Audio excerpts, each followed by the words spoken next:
Hoy tenemos el gusto de tener, desde hace muchos días estábamos invitándola, pero sus ocupaciones no le permiten. Ella es la doctora Paola Holguín, senadora de la República, que siempre le pone aquí como mucha calentura a esta mesa. Nacho, porque qué pena hemos le tenido culmino. unas Y los garroteras nacionales con- no son nacionales, son ensamblados en Colombia. Ah, bueno, déjeme termino de presentar aquí a mi senadora. Usted tiene, no, hay que apoyar la industria nacional. Así es, pero sí es cierto que muchas partes, casi todas las partes son importadas y efectivamente el alza del dólar empieza a perjudicar la importación de maquinaria, de mucha cosa para producción de vehículos, entonces vamos a ver qué pasa.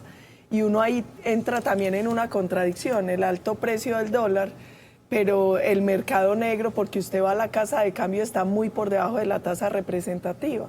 Pero Que en este también momento es no es tanto, está producto, como 200 pesitos por debajo aquí. pero es mucha la diferencia Sí, sí, sí. y eso tiene que ver mucho con tanto dinero que hay de narcotráfico por circular.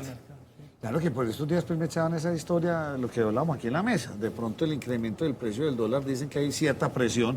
En Colombia, ¿cuántos venezolanos hay? ¿1 millón? Hay 1.260.000 según el último Y censo. 1.260.000 tendrá muchos de ellos, un porcentaje muy alto, que comprar sus 50, sus 100 dólares para mandar desesperadamente a sus familias allá. O sea, la economía recibe una presión de un dineral Sí. en dólares que están comprando, o sea, en 50 o 100 dolarcitos. Dicen por ahí eso, habrá que analizar. Es que ahí hay muchos temas difíciles. Yo siempre he dicho, nosotros tenemos un principio de solidaridad que tenemos que mantener con el hermano pueblo de Venezuela, pero es indiscutible que en estos días estaba en una conferencia para líderes de América Latina y yo les decía, pongamos esto en contexto. La crisis siria en Alemania. Alemania en 4 o 5 años ingresaron 1.300.000 sirios. Sí. El PIB per cápita de Alemania son 40.900 euros. Y eso generó una presión tan grande que se habló de la crisis de refugiados sirios. En Colombia, en 2 años más o menos que ha sido el fenómeno duro, ingresaron 1.260.000 venezolanos a un país con un PIB per cápita de más o menos $1.900. Miren la diferencia. Obviamente eso tiene unas consecuencias económicas, sociales, que se tienen que revisar y por eso también es muy importante pedirle apoyo a la comunidad internacional para poder atender la crisis. Usted que es del Centro Democrático, férrea, convencida de todo esto, ¿el Centro Democrático quiere acabar el proceso de paz? No, mire, aquí hay varias cosas que se han dicho complejas. Nosotros no queremos acabar el proceso de paz, pero es cierto 2 cosas. Uno, que los colombianos votaron mayoritariamente no.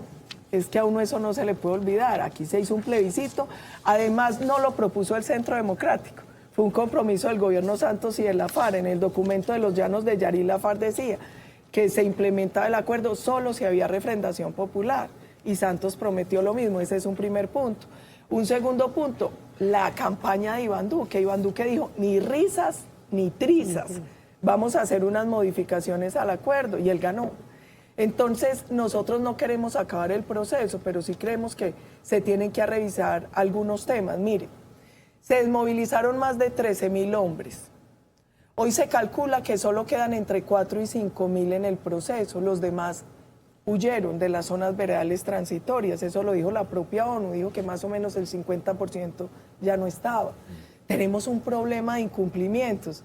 Es que ¿cuánto hace que acabó el proceso? 1 de diciembre de 2016. Y esta es la hora que no hemos logrado que vaya ni el Paisa, ni Iván Márquez. Entonces ellos creen que pueden comparecer cuando les venga en gana, y eso no es serio. Las dificultades que viene enfrentando la JEP, el incremento de los cultivos ilícitos y la violencia. Entonces, son muchos temas que lo llevan a uno a cumplir una obligación y es, venga, sentémonos, nosotros hemos repetido hasta el cansancio, intentemos un gran acuerdo sobre lo fundamental para darle garantías a quienes tienen genuina voluntad de paz, pero también para corregir lo que se tenga que corregir. Y a todas estas, entonces, la JEP, ¿cómo la entendemos? A la fecha no hemos visto, así como que digamos esta persona está sentenciada, o no hemos visto nada. Mire, ¿Cómo entender la JEP? Doctor Ignacio, yo tengo que ser sincera con los televidentes. Lo primero que les tengo que decir es que yo he sido opositora desde que se iba a crear la JEP. Y fui opositora por muchas razones. La primera razón es porque es muy extraño que la FARC participe en el diseño del tribunal que lo va a juzgar. Y no solo en el diseño, sino en la elección de los magistrados. A mí eso me generaba un primer cuestionamiento de fondo. El segundo cuestionamiento es por la manera en que se vino estructurando el asunto de la JEP. Habían unos magistrados con un clarísimo sesgo ideológico, eso nunca se tuvo en cuenta en la elección. 3 extranjeros participaron en la elección de los magistrados, que eso es extraño también en un proceso como este. Había un español, un argentino y el otro era, creo que peruano.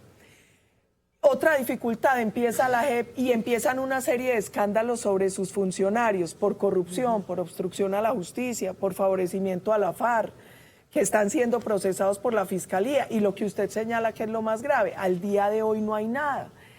Y uno lo que ve es, a puertas cerradas se hacen los procesos contra los miembros de la FARC, no permiten el ingreso de víctimas, ni de medios, ni de nada, cuando van los cabecillas. Y cuando son otros, entonces ahí sí pueden entrar las víctimas, los medios y todo. Eso genera como una inequidad y un tema complejo de entender. Y yo la semana pasada denuncié 3 magistrados por el presunto delito de prevaricato. La justicia determinará si prevaricaron o no. ¿Por qué lo hice? Por extralimitación de funciones y por lo que hicieron en el caso de Santrich. En el acuerdo quedó establecido que la JEP tenía competencia hasta la firma del acuerdo final, es decir, hasta el 1 de diciembre de 2016 y que los delitos posteriores iban a justicia ordinaria. Estados Unidos envió las pruebas sobre Santrich y ahí lo que había era una muestra de que los delitos se los cometió entre 2017 y abril de 2018, por lo tanto la JEP no tenía competencia. Lo único que tenían que hacer esos 5 magistrados de la sección era determinar si él había delinquido o no antes o después de la firma del acuerdo final. Doctora, permítame que le interrumpa. ¿Dónde está esa prueba de la fecha? Que no la hemos visto nunca. Bueno, hay varias pruebas. Hay videos, está el testimonio de Marín, el sobrino de Iván Márquez, donde también es claro que fue posterior.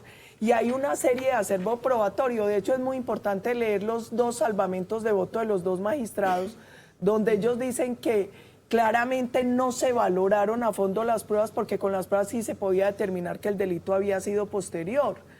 Pero más allá de eso, donde se extralimitan ellos, la sala solo tenía que definir la fecha. Y ellos no solo se limitaron a eso, sino que salieron a decir que tenía que mantener el principio de no extradición. Eso no era competencia de esa sala. Ellos solo tenían que determinar la fecha. Y es muy importante leer el salvamento de voto de los 2 magistrados, porque ahí queda claro que había suficiente acervo probatorio para demostrar que los delitos fueron posteriores a la firma del acuerdo. Y hay otro problema en esta sección. Ellos le empezaron a exigir a Estados Unidos que enviara las pruebas del caso.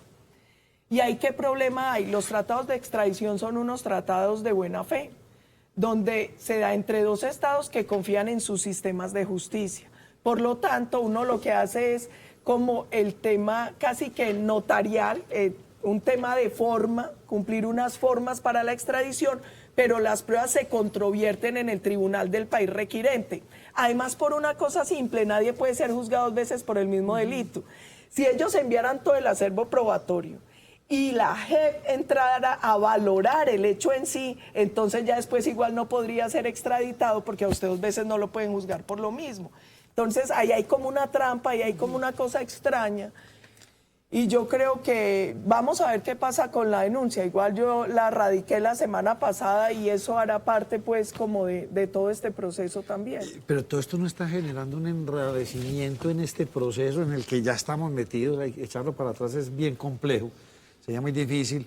O sea, ¿sí va a ir a alguna parte de esto o ustedes piensan que no debe ir más allá de donde está? Es que volvemos al punto, esto no es para echar atrás el proceso, es para corregirlo, además por un tema también de seguridad jurídica de los propios criminales de la FARC, porque nosotros no podemos olvidar algo. Colombia firmó el Estatuto de Roma, que es el que establece la Corte Penal Internacional. Ahí quedó establecido que los delitos atroces y de lesa humanidad no prescriben, que no son ni indultables ni amnistiables y que tiene que existir, según la justicia internacional, cierta proporcionalidad en la pena. De hecho, vale la pena recordar, cuando nosotros hicimos la Ley de Justicia y Paz contra los llamados paramilitares y algunos miembros de la FARC y del ELN que se sometieron, las penas para estos delitos eran de 8 años. A nosotros, a partir de ese momento, la Corte Penal Internacional nos dejó en observación. En observación. ¿Qué va a pasar ahora que ni siquiera hay condenas y que ni siquiera hay penas? Porque penas, no pueden existir penas alternativas como váyase de congresista, eso es maluco, pero no tanto como para decir que con eso van a pagar delitos atroces y de lesa humanidad. Entonces, incluso por la seguridad jurídica de ellos, porque si no hay un mínimo de justicia en Colombia, en cualquier momento cualquier ciudadano puede interponer recursos ante la Corte Penal Internacional, que no entra como a sustituir la justicia de los países, pero sí es subsidiaria. Si yo considero que en mi país no se hizo justicia frente a un caso, yo puedo acudir a la Corte Penal Internacional por este tipo de delitos a exigir justicia. Entonces, incluso por la propia estabilidad jurídica de los responsables de estos delitos en la FARC, deberían aceptar que se moldee un poco el tema de justicia. Senadora, yo tengo una inquietud con respecto a este proceso de paz. ¿Qué diferencia el proceso de paz con las FARC, con los otros 10, excepto el de las autodefensas, por lo de la cárcel? ¿Qué diferencia este con otros donde ninguno pagó cárcel? Inclusive se propuso indulto a los señores de la M-19 en su época. Claro. ¿Por qué es tan diferente este a los otros que ya hemos tenido en Colombia? Esa es la pregunta de fondo, porque los que se dieron anteriores a la Ley de Justicia y Paz y a no existía la firma del Estatuto de Roma. Que el Estatuto de Roma es un tratado internacional sobre derechos humanos que por lo tanto entra a formar parte del bloque de constitucionalidad. ¿Qué pasó con el M-19? Al M-19 no solo se le dio indulto, sino reindulto. Colombia no era signataria del Estatuto de Roma. En ese momento no había una prohibición expresa en la justicia para dar amnistía o indulto a delitos atroces y de lesa humanidad. Después de que entra Colombia a firmar el Estatuto de Roma y que por ley se establece el Estatuto y la Corte Penal Internacional, no se puede dar amnistía ni indulto para este tipo de delitos. Por eso, en la Ley de Justicia y Paz ni se amnistiaron ni se indultaron esos delitos. Entonces, esa pregunta es clave porque muchos colombianos la tienen. ¿Por qué sí se pudo con el M-19, con el EPL, con el Movimiento Armado Quintín Lame, con el EPR y no se puede con este? PRT, ¿por qué no se puede? Sencillamente porque en ese momento Colombia no había firmado el Estatuto de Roma, no existía la Corte Penal Internacional y no existía la prohibición expresa de amnistía o indulto para ese tipo de delitos. En el caso, senadora, de los constantes asesinatos, no solamente de líderes sociales pues, que reclaman en muchas ocasiones tierra, pero vemos que también se han asesinado excombatientes de las FARC, van 100. ¿Qué va a pasar con ellos? Ellos también en últimas son víctimas. Sí, hay varias cosas ahí importantes para analizar. La primera es la necesidad de revisar a fondo cada caso de los que se determina como líder social o desmovilizado. ¿Por qué? Porque en muchos casos los asesinatos no tienen que ver con que sea desmovilizado líder social. Ese es un primer elemento para considerar. En Colombia asesinan al año casi 15.000 colombianos, al año. Casi 15.000 colombianos. Tenemos un problema enorme, la impunidad que es superior al 90%. En los casos de estos líderes sociales se ha podido determinar en más de un 50% quién es el responsable, según la Fiscalía. De los más de 200 casos que van en los últimos 4 años más o menos, entre líderes sociales y desmovilizados. Y encuentra uno varios casos. Uno de los líderes sociales, por ejemplo, que asesinaron en Soacha, lo mandó a asesinar la hija porque abusaba sexualmente de ella. Entonces, en muchos casos uno encuentra que el asesinato no está vinculado a que sea líder social o desmovilizado, sino que hay otros móviles. Y hay un tema muy grave también que nosotros estamos analizando.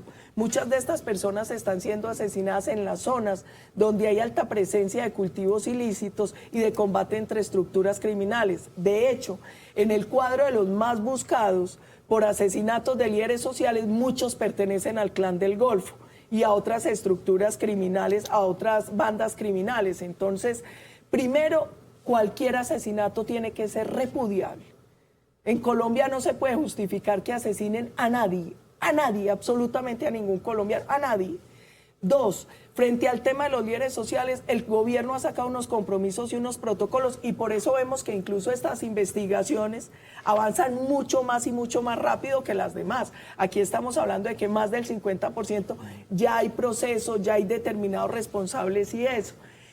Preocupaciones las tenemos todas, porque mire, en algunos casos muchas de las personas amenazadas están siendo amenazadas por las propias disidencias de la FARC o asesinados por disidencias de la FARC. Entonces aquí tenemos que mantener la protección por esta población que es altamente vulnerable, la ofensiva en el tema de defensa y seguridad y sobre todo el tema de investigaciones, porque lo que nos viene arrojando esto es que en muchos casos los responsables son otras estructuras criminales como el Clan del Golfo. Senadora, usted habla de esas disidencias de las FARC que siguen haciendo de las suyas, que siguen atacando, extorsionando, pero también hay una culpa que tiene el Estado bastante grande, porque lo analizábamos al mediodía, lo hablaba yo con José, lo conversaba, decíamos, el Estado sabía de qué lugares estaban saliendo esos frentes de las FARC, qué pasó, por qué el Estado no llegó a colmar esos territorios, por qué la fuerza pública no pudo allí copar esos territorios y llegaron otros grupos como los Caparros, Clan del Golfo, ELN, y ahí se sumaron todos y esto está vuelto nada en esos lugares. Y cuando él se dice que ya hay que 54 frentes, en 16 departamentos, 2000 y tantos hombres que están de nuevo entre las mire, lo disidencias. que viene pasando es muy grave y hay varias cosas que se tienen que aclarar. La primera es que este crecimiento de estas estructuras criminales no se dio en 9 meses que nosotros llevamos en el gobierno. Este crecimiento de las estructuras criminales ya se venía presentando y tiene muchas razones. Una, el crecimiento exponencial de cultivos ilícitos. ¿Por qué? Porque es que el narcotráfico es el combustible de todas las organizaciones criminales. Mire, yo siempre he discutido una cosa, usted puede capturar, dar de baja, desmovilizar, pero si las estructuras criminales siguen teniendo ese combustible que es el dinero de las rentas ilegales tan alto, ellos tienen con qué seguir comprando fusiles y aumentando el pie de fuerza, porque hay un montón de pelados dispuestos a irse a esas estructuras criminales en la calle. Entonces, ese es un primer problema. El crecimiento exponencial de cultivos ilícitos llevó al fortalecimiento de las estructuras criminales. Segundo problema, el mal ejemplo de la impunidad. Es que miren, estos días me decía un joven una cosa muy dolorosa, me decía, es que en Colombia ser bandido paga, porque es que al ciudadano de bien le va muy mal, pero a los criminales les termina yendo muy bien, que eso es muy grave. Otro problema que tenemos, durante 8 años el gobierno Santos se dedicó al proceso de paz y paralizó a la fuerza pública. ¿Por qué? Les pongo el ejemplo. Yo voy mucho por tierra Urabá. Ustedes saben que el Cañón de la Llorona, cuando uno pasa a Beiba, es una zona muy de FARC y de ELN y por esa zona, y de Clan del Golfo, porque esa es una zona de tránsito para sacar coca por Turbo, por Necoclín. Yo les decía, muchachos, ¿cómo va la cosa? Me decían, Doc, tranquila. Y yo, tranquila, pero están traqueteando de lo lindo por aquí. Y me decían, sí, pero ¿qué hacemos? Es que nosotros no podemos entrar a operar porque es que si es del ELN o de la FARC ponemos en riesgo los procesos. Entonces, finalmente, el no querer afectar unos procesos que se venían adelantando llevó a la parálisis de la fuerza pública y eso también llevó a que crecieran las estructuras criminales. Y un punto muy importante que yo les tocaba al comienzo, es que si la ONU dice que el 50% se fue de las zonas veredales transitorias, muchos de ellos, ¿dónde se fueron? A esas estructuras criminales, se fueron al clan, se fueron al ELN, simplemente cambiaron de brazalete. Entonces, ¿Y esos clanes del Golfo y otros por quién estaban conformados? Por guerrilla, paramilitares y nuevos narcotraficantes. Por ejemplo, alias Otoniel fue guerrillo, paraco y es narcotraficante del Clan del Golfo. Y eso pasa con muchas de esas estructuras. Mucha gente ha querido... Dice, no, es que finalmente esas BACRIM son exparamilitares. No, ahí hay de todo. Ahí hay guerrillas, exparacos y nuevos narcotraficantes. Esas estructuras tienen de todo y a esas estructuras hay que combatirlas. Nosotros tuvimos un problema adicional en el gobierno Santos. Ustedes saben que hay unos protocolos de la Cruz Roja que establecen cuándo una estructura criminal la puede combatir la policía y cuándo el ejército, porque el ejército es fuerza letal y para entrar a combatir una estructura se tiene que determinar el número de hombres, el poder de fuego, el control que tengan de determinado territorio. A nosotros la Cruz Roja nos había autorizado, por ejemplo, a combatir con los militares las águilas negras. En el gobierno de Santos se dio una contraorden que era combatir solo con policía a esas grandes organizaciones criminales. Y solo al final del gobierno vinieron a revertir esa orden. Eso también contribuyó al fortalecimiento de las estructuras criminales. Y miren, no se aterren. Lamentablemente este no es un problema solo de Colombia. En América Latina hemos tenido más territorio que Estado. Y donde usted deja los vacíos de Estado, ¿quiénes los llenan? Las estructuras criminales. Y esta vez, a esa que es una realidad de América Latina y una realidad histórica de Colombia, se le vienen a sumar otra serie de hechos que han llevado a esta situación tan delicada que estamos viviendo hoy de seguridad y de orden público. Senadora, yo le tengo una pregunta porque es que vuelvo y me quedo como pensando, es que ya casi quedamos para un año del actual gobierno y por lo general nos quedamos con muchos retrovisores, que en Santos. O sea, lo que usted nos quiere decir, este gobierno no ha despegado, no ha podido revertir toda esa cantidad de cosas que ustedes tanto critican. No es hora ya como de decir, miremos para adelante. Mire, hay varias cosas. La primera es que si alguien no ha puesto retrovisores, Iván Duque. Y de hecho yo creo que uno tiene que poner retrovisor, porque un Estado, un país es como una empresa. Y si usted llega y no hace un corte de lo que recibe, de lo que tiene y de lo que debe, termina cargando muertos que no son suyos. Eso le pasó, por ejemplo, al presidente Mauricio Macri. Como él llegó en una situación de tanta polarización, Argentina dijo, no pongo retrovisor. Arrancó a trabajar y finalmente usted termina pagando cosas que no son suyas. Yo creo que al presidente Iván Duque le ha pasado lo mismo. Él ha dicho, no pongamos retrovisor. Somos nosotros los que lo hemos puesto porque hay temas que no son nuestros. ¿Qué viene haciendo el presidente importante? Primero, ya lanzó una política de seguridad y defensa. Ya se ha dado una nueva iniciativa para darle garantías a los desmovilizados. Él en 9 meses lleva 22 proyectos productivos para desmovilizados. En el plan de desarrollo se incluyeron como 37 billones de pesos para atención de todos estos temas dentro del Acuerdo de La Habana. Pero es que además yo les quiero recordar una cosa en aras de la justicia. Iván Duque lleva 9 meses, pero el plan de desarrollo de Iván Duque lo sancionó el sábado. Es que uno el primer año gobierna con el presupuesto y con el plan de desarrollo del gobierno anterior. Eso también hay que explicárselo a la gente. Dígame, doctora Paula, ¿y por qué ustedes no vetaron al ministro Carrasquilla? Mire, yo ahí no puedo opinar. No, ahí sí puede porque opinar. Yo tengo un problema de afecto con Carrasquilla. No, puede tener todos los afectos, pero Carrasquilla nos Uribe. está dando duro a todo. Aquí tiene un fiel seguidor. ¿Será que Carrasquilla está matando la imagen de Duque? Porque no de... ¿Qué tiene pesadillas con Carrasquilla? Casi, pienso yo como la mayoría de los colombianos, Nacho. ¿No le está haciendo mucho daño Carrasquilla a este gobierno? Por lo menos le está afectando la imagen. Mire, yo creo que aquí nosotros tenemos que explicarle con toda la seriedad a la gente varias cosas. La primera, nosotros encontramos al país con un hueco fiscal de 35.6 billones de pesos. Eso es lo primero que les tenemos que decir. 2, nosotros tuvimos que hacer una ley de financiamiento, donde en un momento de tanta dificultad tuvimos que sacrificar recaudo para no afectar más a las clases populares. Entonces, esa primera ley de financiamiento que esperaba un recaudo de 18 billones terminó en 7 u 8 billones. Y para nosotros es mejor tener que ir llevando el huequito fiscal como podamos que causar un problema mayor a las clases populares. Yo creo que más que Carrasquilla, yo tengo que hacer un mea culpa, yo, Paola Holguín. A mí no me gusta hablar de qué hacen los demás, sino de qué hemos hecho mal nosotros. Nosotros no hemos comunicado bien. Y no hemos comunicado bien porque, por ejemplo, en la ley de financiamiento se lograron cosas muy importantes. Y nosotros dejamos que la gente se quedara en el imaginario con lo que iba a ser inicialmente la ley de financiamiento. Lo mismo nos pasó con el plan de desarrollo. Tuvo muchos detractores y mucha gente se quedó con una imagen errada del plan de desarrollo y no vio que es un plan de 1.100 billones de pesos, donde casi el 50% es para equidad, donde se logran unos recursos para saneamiento del sector salud, donde hay una apuesta muy importante en el tema de educación, hay una apuesta por el tema del sector agropecuario, en tecnificación, en un tema de compra por cosecha.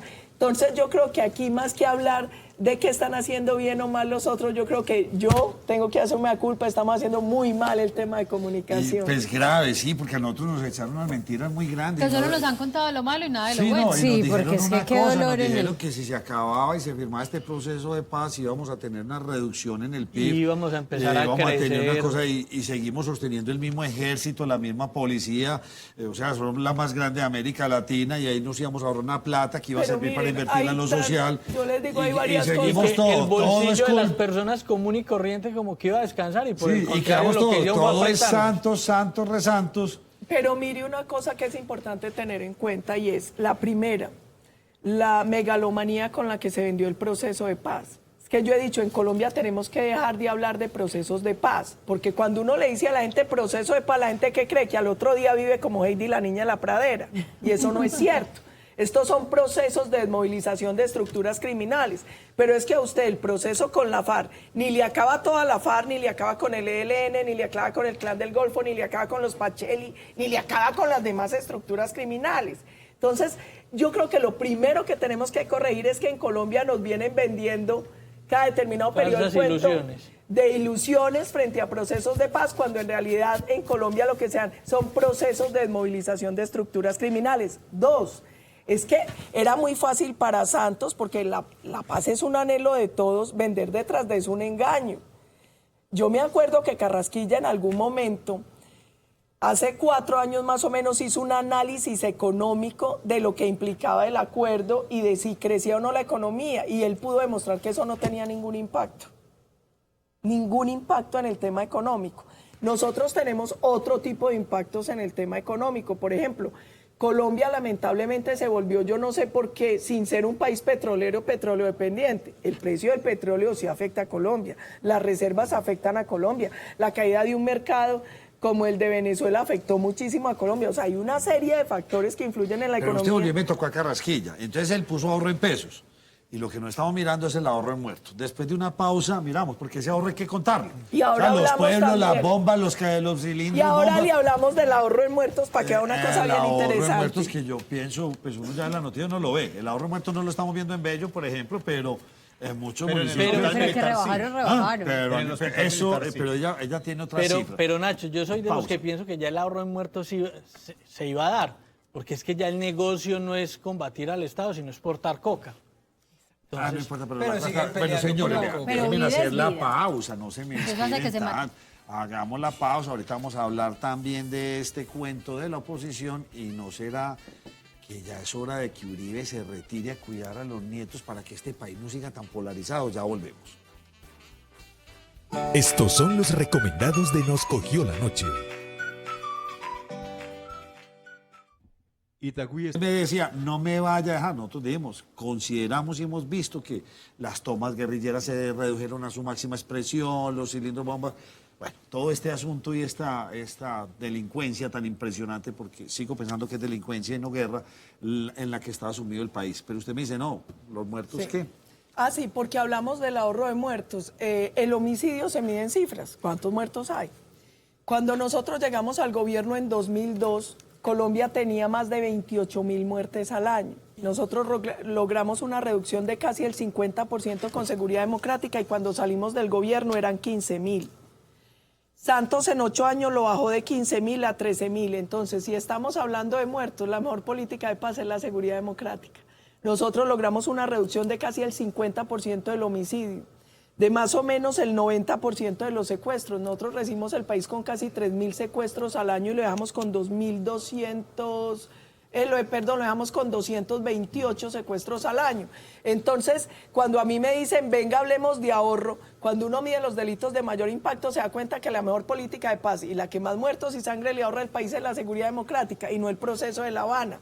2, la otra cosa es cierta. Hoy, ¿por qué no están, gracias a Dios, los hospitales militares llenos? Porque no están combatiendo la FARC, porque no están combatiendo las estructuras criminales y porque a ellos ya no les interesa el enfrentamiento, porque están dedicados al traqueteo y la minería ilegal. Entonces, ese también es un tema para considerar. Hablemos de polarización, porque en este momento uno se sienta aquí a leer todo lo que los televidentes nos hablan, toda la gente que nos está viendo en Facebook.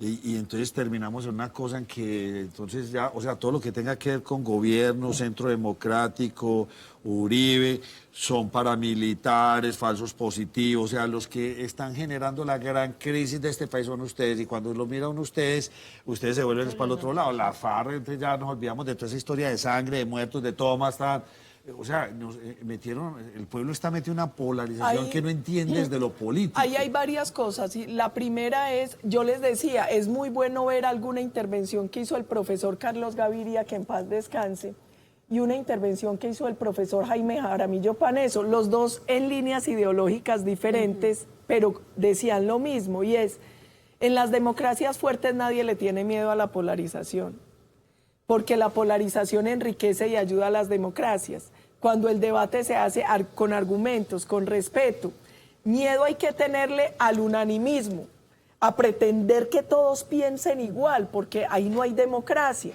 Miedo hay que tenerle a quienes creen que la única vía para resolver la diferencia es aplomo, cuando la democracia se trata justamente de esa capacidad dialógica, que no quiere decir que todos pensemos igual, pero que pueden haber unos puntos fundamentales en los que nos encontremos, así en lo demás tengamos diferencia. Entonces, yo creo que el país le tiene que bajar el miedo a la polarización y más bien rescatar la posibilidad de lo dialógico, de conversar en la diferencia, de entender que es que no tenemos que pensar igual, pero no nos tenemos que matar porque pensemos diferente.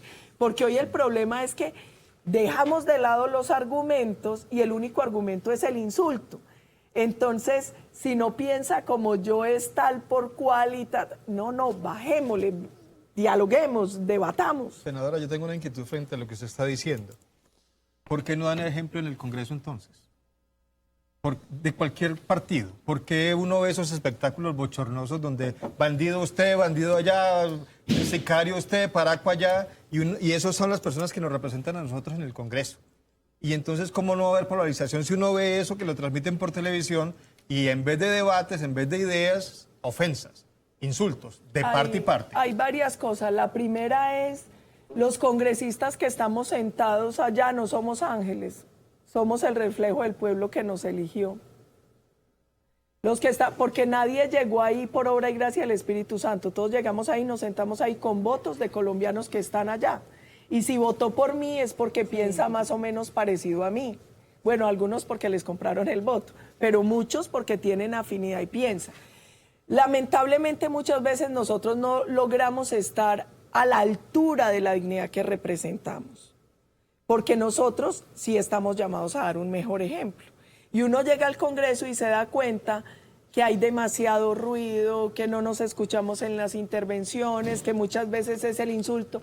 Y hay una cosa también, nosotros somos seres humanos, los que estamos allí sentados, y créanme que uno trata de mantener la compostura, y uno hace un esfuerzo muy grande.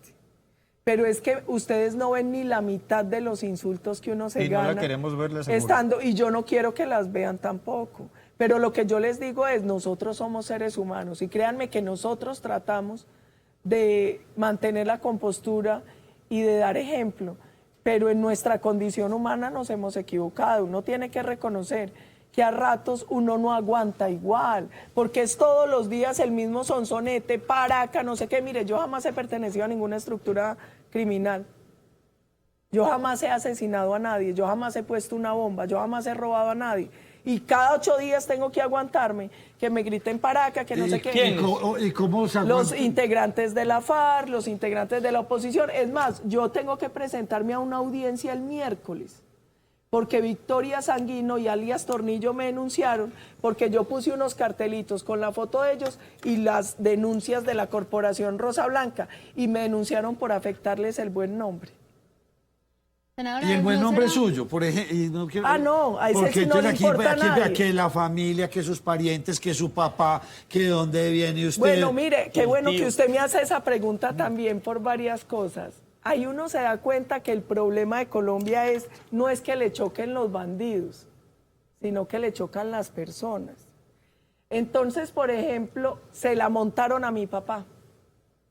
Mi papá se llama Frank Holguín Ortiz y se murió en 2003. Mi papá tiene 16 años de muerto. Cuando empezaron todos estos escándalos, yo le pedí a la Fiscalía y a la Dirección de Estupefacientes certificado sobre si mi papá había sido en algún momento condenado por alguna cosa. No existe un solo registro, yo los publiqué. Me montan un hermano sicario. Yo tengo 2 hermanos. Una hermana que se llama Marcela Holguín, una gran arquitecta. Un hermano que se llama Juan Sebastián Holguín, un gran publicista. La bruta de la familia soy yo, gracias a Dios. Son personas con un nivel de inteligencia admirable. Son personas honorables. Me montan un tío sicario que se llama no sé cómo. Mi papá tuvo 3 hermanos. Jorge, que en paz descanse, Merceditas, que en paz descanse, y mi tío Alonso, que es casi mellizo porque físicamente es igual a él, que no le falta sino dar misa. Pregúntele a todo Envigado por él. Un hombre que toda la vida trabajaba en un taller de Land Rover, y de hecho cuando vino el Papa Juan Pablo II, él fue el mecánico del papamóvil porque es la persona que más sabe de Land Rover. Esa es la familia terrible que yo tengo. Pero mire más allá de eso, si les choca tanto las familias, entonces uno dice, a ustedes les choca mucho el narcotráfico. Yo puedo probar que he combatido toda la vida el narcotráfico, pero no les choca la FARC, porque casi todos los que me insultan apoyan a la FARC o a Petro, que estuvo en el M-19. Y otra cosa, yo le quiero recordar algo a los televidentes y a los colombianos. El delito de sangre no existe.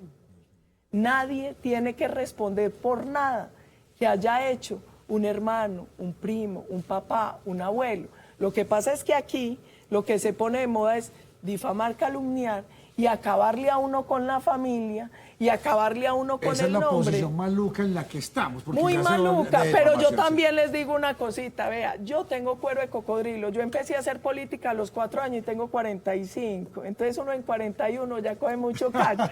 Entonces si creen que me van a milanar con eso, busquen otra cosita, porque por ahí no fue, ni declarando mi objetivo militar, porque la FARC me declaró objetivo militar desde 2010 y por ahí tampoco. Entonces creatividad cuando me quieran dar, porque con eso no va a ser. ¿Usted ha averiguado quién está detrás de esa campaña de desprestigio en contra suya? Ay, no, y no quiero saber.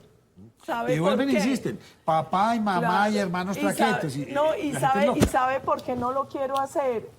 Porque uno tiene que aprender a no tomar nada personal en política, porque si no se llena de odio y de amargura.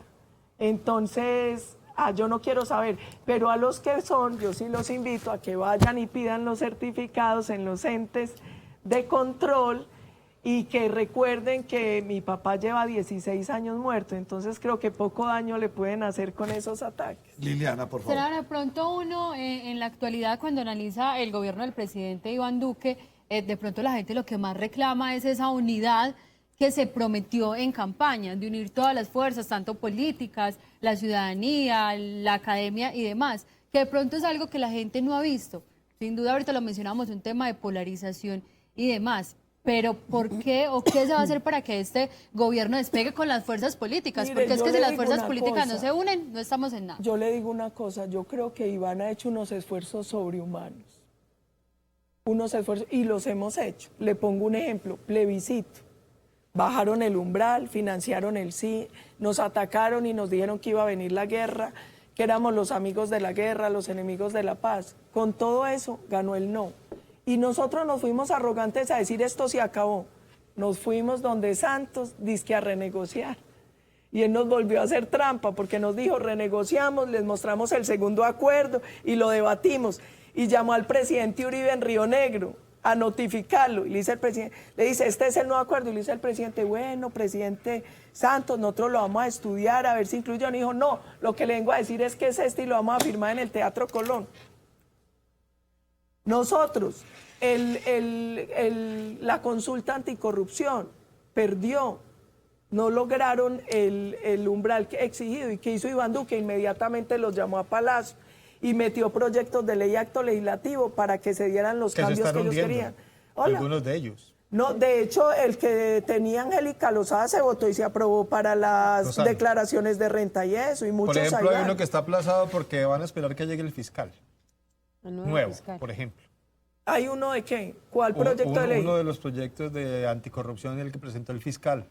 Pero de hecho, si quisieran se puede debatir, es que ahí están, es que los proyectos ahí están y se han venido debatiendo y ya uno se aprobó que era de Angélica y ellos no ganaron. Iván Duque a toda hora ha tenido una postura conciliadora, ha llamado a los partidos, pero yo también les digo una cosa. Yo, Pablo Holguín, prefiero que no nos apoyen y que no nos aprueben ni una sola ley ni un acto legislativo en el Congreso a tener que volver a la relación que había antes. de un Congreso arrodillado por mermelada o por presión, que claro, todo lo votaban y lo pupitriaban, y proyecto que entraba el gobierno, proyecto que pasaba, y acto legislativo que presentaba el gobierno pasaba, pero sin debate. Sin debate, Pero eso no es por unas ponerle- mayorías que lograban a punta de presión y de puestos. Pero Yo entonces, prefiero ¿cómo que van a no. hacer ustedes para cumplir con todo lo que han hecho? Si igual tiene que pasar por ese Congreso. Un Congreso Mire, que no los apoye y que no les va a eso, votar nada. eso no es tan cierto. Lo más importante era plan de desarrollo, que Y ya ya se está. logró. Y la otra cosa es que yo en algún momento que veía tanta dificultad les dije, tranquilo, que si no lo aprueba el presidente lo puede sacar por decreto.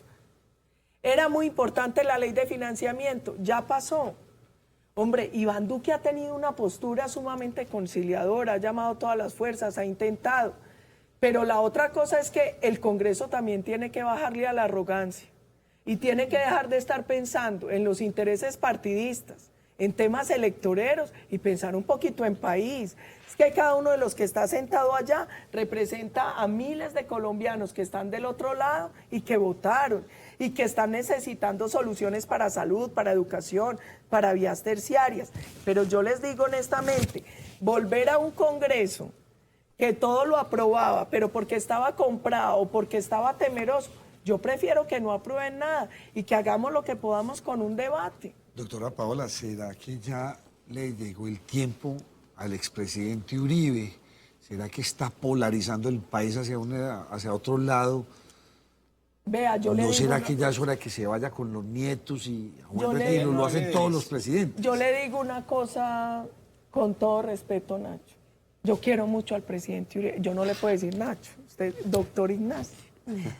Yo quiero mucho al presidente Uribe. Los líderes no se dan como el aguacate hash. Los países normalmente no dan líderes todo el tiempo. Este no es un país que esté lleno de líderes. Y a mí se me hace muy chistoso que a todo mundo le parece horrible porque Uribe opina. ¿Y quién está más metido que Samper, que Pastrana, que Gaviria? Es que todos los expresidentes viven haciendo política en Colombia. Pues no les choca sino cuando la hace Uribe. No, mire. Lo que pasa es que los otros ya no Yo tienen creo- partido. Ah, sí tiene. No, tiene no el partido tiene, liberal. los liberales, eso se acabó. El único partido que No, puede que no se Sí. lancen porque de pronto no sepan si tienen los votos es distinto, pero tienen partidos y siguen haciendo política y siguen opinando y se siguen metiendo. El problema es cuando lo hace Uribe. Vea, yo le digo una cosa con todo respeto. Yo creo que Uribe es uno de los grandes líderes de América Latina. Yo he tenido el privilegio de trabajar durante muchos años con él y uno todos los días aprende del presidente Uribe. Él se quisiera ir con los nietos, yo no quisiera que se fuera todavía. Yo siento que él todavía tiene la energía, la capacidad. Y yo lo que creo es que Colombia, en vez de estarse preocupando todo el tiempo por Uribe, lo que debería hacer es estar formando muchos nuevos líderes como Uribe. Pero es que ya Para que él se pueda pero ir a venga, descansar doctora con Paola, sus vamos nietos. para 20 años. O sea, yo lo admiro. Yo digo ¿Y que este cuántos señor- años tuvimos? 20, 8 en su presidencia, después 8 por detrás de También Santos, de haberlo dándole. nombrado. Ahora, o sea, ya vamos Vea, para... gracias, eso, no, eso es un gracias a mago. Dios, París tuvo un presidente de 30 años. ¿Cuántos años fue el líder Churchill? ¿Cuántos años han sido líderes, tantos líderes? No nos agobiemos por eso, más bien ayudemos a que se formen nuevas canteras de líderes. Sí, pero Pero en entonces, eso ¿qué estamos de pensaba? acuerdo, hay que formar nuevos líderes, pero usted dice como que si se va Uribe se acaba esto porque es que no hay nadie. ¿Usted cree que no hay nadie? Yo no he dicho que se acabe esto, pero he dicho y me sostengo en eso que el liderazgo de él es muy importante para Colombia. Pero entonces- Es que si se va nadie no se acaba nada. Este país no se lo han escriturado a nadie. Este país es de 48 millones de colombianos, gracias a Dios. Lo que sí he dicho es que él ejerce un liderazgo muy importante, como ejerce su liderazgo Andrés Pastrana, como ejercen los distintos presidentes desde sus orillas ideológicas. Pero a mí me parece que el gran problema de todos es cuando opina Uribe, pero no para nada cuando opinan los otros. Cuando hace política Uribe, pero no les importa cuando... Yo creo que el problema fue que se creó una Uribe dependencia.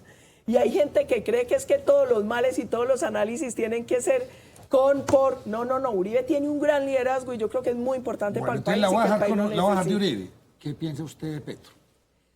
Mire, Petro tiene otro liderazgo en su sector. Yo el llamado que le hago a Petro es, seamos menos destructivos y más constructivos. Bajémosle a querer incendiar el país. Bajémosle a quererlo paralizar a punta de paros, marchas, empecemos a proponer. Yo lo quiero ver proponiendo más, debatiendo más, que llamando a bloqueos y a marchas por todo. El país necesita a todos los líderes de todas las vertientes ideológicas, pero a Colombia le sirve más un ejercicio de liderazgo constructivo y propositivo que un liderazgo que lo único que busque sea incendiar o ¿Le bloquear. da miedo a usted de la izquierda? Hombre, vea, yo no nací en el año de los temblores, yo ya estoy muy vieja para tener miedos. A mí la izquierda no me da miedo. ¿Yo qué creo? Que hay que argumentar y combatirla con argumentos, que hay que mostrarle a la gente que hay mejores opciones que la izquierda, que hay que demostrar que ese ha sido un modelo fallido, que nosotros podemos luchar más por un capitalismo con rostro social, que nosotros podemos luchar más por ese modelo de nuevo sindicalismo que aquí tantos sectores sindicalistas han sacado adelante, que nosotros tenemos que luchar más por un sector agropecuario cooperativo, tecnificado. Yo creo que aquí no hay que tenerle miedo a nadie, aquí lo que tenemos que hacer es debatir, construir, proponer y llegar a unos puntos que yo sé que son comunes. Mire, ¿quién no quiere vivir en un país seguro? ¿Quién no quiere vivir en un país con desarrollo económico sostenido y sostenible? ¿Quién no quiere vivir en un país donde al bueno le vaya bien y el malo pague por lo malo que hizo? ¿Quién no quiere vivir en un país que todo el mundo tenga oportunidad? Porque la gente no quiere nada regalado. Y yo se lo digo, yo le pongo un ejemplo con el tema de género. ¿Qué es que hay que darle el 50% del Senado a las mujeres? Yo digo, no. Déjenos participar que nosotros nos ganamos los votos, es que nosotros no necesitamos que nos regalen. Y lo mismo pasa con la gente. A la gente no hay que subsidiarle todo para volver la mendiga del Estado. Hay que darle garantías para que pueda competir en equidad, para que pueda generar riqueza. Es que se trata más de eso, de que nos dejen a todos partir del mismo. Pero es que usted no le puede dar un montón de ventajas a uno y desventajas a los otros. No, déjenos competir en equidad y que cada uno llegue hasta donde lo lleve su esfuerzo. ¿No le da miedo a usted por su vida? No, vea, yo... Ya sé que tiene cuero cocodrilo, ya sé que no nació el día de los temblores. No, Es que el vea, a país mí está no en me da una- miedo porque yo tengo 45 años. Yo he hecho todas las cosas en las que he querido. ¿Sabe cuál es el único temor que tengo hoy? Que yo voy a tener una sobrinita. Mi primera sobrina se va a llamar Leticia. Y me cambió la vida el día que supe que ella iba a nacer, porque yo no me imaginé que eso fuera así. Es una cosa muy loca. O sea, ella se volvió esperanza, felicidad, motivo de lucha. Yo lo único que le pido a mi Dios es que me dé 2 meses que faltan para alcanzar a verla nacer. Es lo único. Hoy yo no tenía ese miedo. ¿Y usted? Se me dio por la Leticia que me tiene enloquecida. Entonces yo le compro baticas iguales a las mías, sastrecitos con su abriguito, por si no me toca verla cuando esté más grandecita. ¿Y seguirá usted en política? ¿Se volverá a lanzar? ¿Seguirá usted en Yo esto? no sé en dónde, ¿O pero... se devuelve usted para Envigado a hacer gestión en Envigado? Mire, yo no sé para dónde, pero mientras mi Dios me dé vida, yo voy a hacer esto, porque llevo 41 años, yo ya no sé hacer nada distinto. ¿Usted cree que al alcalde de Envigado le montaron una perseguidora y política? Mire, a mí el tema de Envigado me parece muy complejo. Eso lo va a determinar la justicia. Él ha sido una buena persona, él trabajó mucho con el concejal de mi equipo en área metropolitana. Yo no hago lo que me hacen a mí, yo no voy a entrar a juzgar a nadie, eso le toca a las autoridades competentes. Uno que necesita que en Envigado tengamos una gestión transparente y de cara a los ciudadanos, mejor dicho, recuperar el municipio para la ciudadanía, como dice Carlos Manuel, transparentar más la información, recuperar la confianza en la institucionalidad, eso es muy importante en Envigado. ¿Tenía rabo de paja el fiscal? Yo no voy a entrar a calificar las actuaciones del fiscal, la justicia hará lo que tenga que hacer. A mí me parece que tuvo valor en una coyuntura muy difícil y que la postura que él asumió frente al tema de Santrich fue muy importante para la institucionalidad y para Colombia. ¿Y Odebrecht era así de grande? ¿Y será que vamos a ver a alguien encarcelado de cuenta de esta corrupción? Porque, por ejemplo, por Reficar como que no vimos mucho. Y ahí sí se la robaron No, todo. ojalá Mire, sí yo lo espero vuelva a ver. varias cosas. La primera es que la justicia sea justa, pronta y eficaz y para todos. Es que aquí hay un cuento muy raro y es que les gusta la justicia cuando es para un lado. No, eso tiene que ser para todos. Yo O espero, si no es persecución. o si no es persecución, Pero lo hemos oído de para todos los todos lados. los lados. Yo aquí lo que espero es que la justicia sea justa y que se obre en derecho. porque aquí sí hemos visto una justicia politizada y parcializada, no, que obre en derecho, que investigue Odebrecht, que investigue Rodeficar, que investigue la bolsa de Petro, que investigue todo y a todos. Y que el que la haga, la pague. Y que acabemos con ese cuento de casa por cárcel, beneficio. Porque mire, el problema de la corrupción en Colombia es que roban, les dan casa por cárcel y salen con la plata lavada. Senadora, hay que revivir entonces ese proyecto del que le hablé, que ese proyecto incluye acabar con la casa por cárcel para los corruptos. Sí, y de hecho ahí hay una apuesta muy importante de María del Rosario Guerra en un proyecto en ese sentido, que se acaben todos los beneficios carcelarios y penitenciarios, la rebaja de pena y sobre todo que ayudemos a perseguir esos activos. En estos días yo he estado pensando mucho en la necesidad de un proceso de extinción de dominio express, porque ¿qué problema tenemos hoy? A usted le aplican extinción de dominio, el proceso se demora 20 años, en 20 años usted encuentra cómo hacer la vuelta para legalizar esa plata, para legalizar ese bien. Yo creo que nosotros tenemos que ir a unos procedimientos abreviados y además que permitan monetizar esos bienes, porque ese es el otro problema.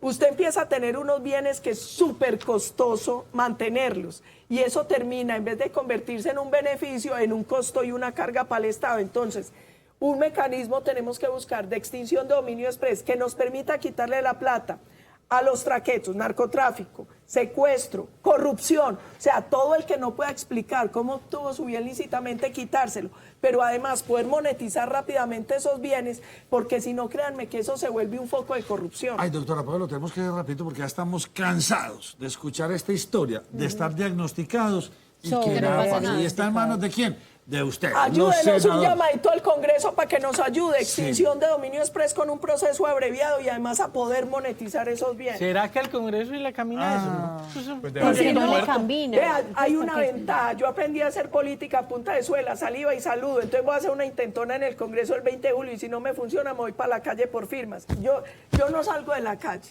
Yo me tengo confianza para ir a recoger firmas. Uno tiene que intentar por el Congreso porque sería más rápido. Si los congresistas no quieren, pues me toca irme para la calle a hacer lo que sea. Senadora Paula Holguín, gracias por habernos aceptado la invitación a la primera mesa de opinión de Antioquia. Bien interesante todos los temas, tratamos Muchas todo. gracias, espero que no les hayan dado muy duro por invitarme, hombre. No, al final le fue muy bien. Por ahí más arriba sí, muchas Nosotros cosas. también nos vamos a poner piel de cocodrilo. Sí, nosotros también. A mí me dicen sí la que yo soy necesitamos, furibestia y cuando estoy del otro lado me dicen que soy petrista. Esto es una cosa que ya hay que tomarla con más calma y seguir trabajando por el país. Gracias por habernos acompañado. A usted le invito a hacer una pausa y volvemos.